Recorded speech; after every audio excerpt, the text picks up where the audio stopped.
The Hungarian Minister for European Union Affairs said that there is no reason to celebrate the 20th anniversary of Hungary's EU accession.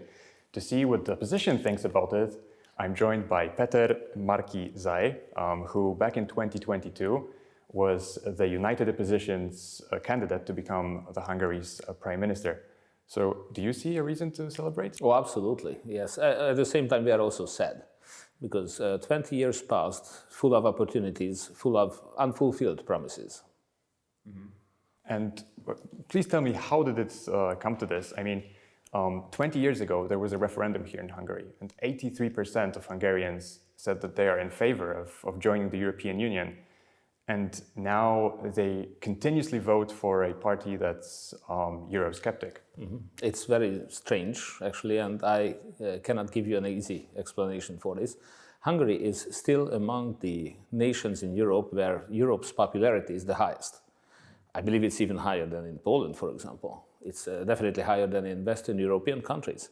So Hungarians love the European Union, no doubt about it. What is interesting that our government doesn't share this sentiment of the people.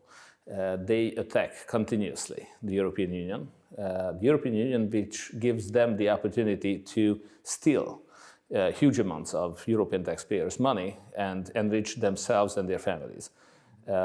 In the propaganda, Europe is full of no-go zones and it's a decaying society, you know, it's getting worse and worse, and soon, according to Orban's propaganda, refugees from Western Europe will come to Hungary because here there are no migrants, and that's why Hungary will be more livable than Western Europe.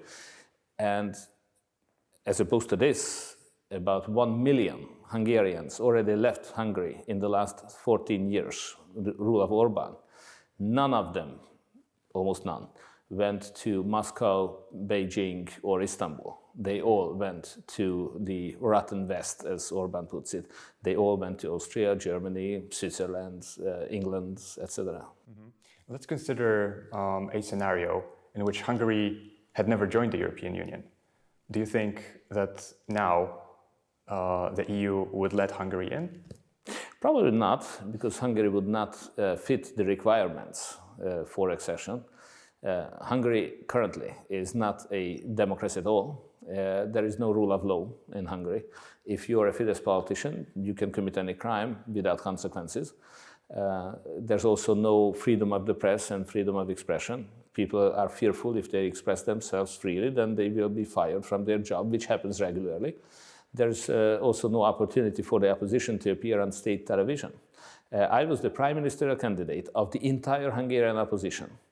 And in 4 entire years, we only got 5 minutes airtime live in Hungarian television. That's all. It was a Wednesday morning, 8 a.m., 5 minutes. 5 minutes before, 5 minutes after, it was Orban's lie about our program, about our goals. People, you know, they voted logically. You know, they voted for Fidesz because all state media, all printed daily newspapers, all FM radio stations in this country were echoing the same message. If the opposition wins, then we will perform sex change operation on minors. We would operate them from boys to girls and girls to boys, and then take them to Ukraine to die in a foreign war. So of course people voted against it, but that's because Orban was lying about our program, and we didn't have the opportunity to tell them our real program, which was obviously not this. Right, but there is a new figure on the opposition scene, Péter Magyar, who made his entry into the politics very recently. He has, it looks like, very big popularity. What do you think about him? Do you think that he can change something in this country? Do you think that he can challenge Orban in the long run, or is it just a short time? Well, it's a question if it's a long run or not, because Orban's capability of destroying the opposition is still very strong. They still have the propaganda, they still own most of the communication channels.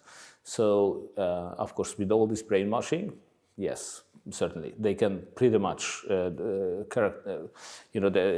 can pretty much destroy, the credibility of any people in Hungary. They did that to me, they did that to many other people in the past. What's fortunate is that today, those huge masses that rally behind Péter Magyar are about 3 times more significant in numbers than what we enjoyed as a support 2-3 years ago, which means that Hungarians are much more skeptic about Orban's future plans. They are discontent, they are dissatisfied, they are disenchanted with the Orban government. So there is a mass protest mood in Hungary currently. And not the personality of Péter Magyar, but it was really frightening for Orban. It's all the people behind him, all those unsatisfied people, all those rebellious people who just want to get rid of Orban. And that is scary for Orban. But can you imagine yourself cooperating with Péter Magyar in the future? Absolutely, I would cooperate with anyone who has a chance of getting rid of Orban and leading Hungary back to the European way, to the group of democracies and rule of law states that we want to belong to. Well, thank you very much for your time.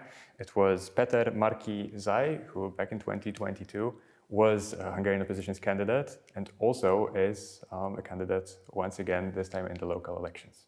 Yes, I'm a mayor and I'm running again as a mayor of my small 40,000 strong town of Hódmezővásárhely. I'm also a party leader. We formed a new party. It's a small party. Everybody's Hungary People Party. So of course we are running at the European parliamentary election and the municipal election, which will be on the same day, June the 9th this year. Well, thank you very much for your time. Thank you very much.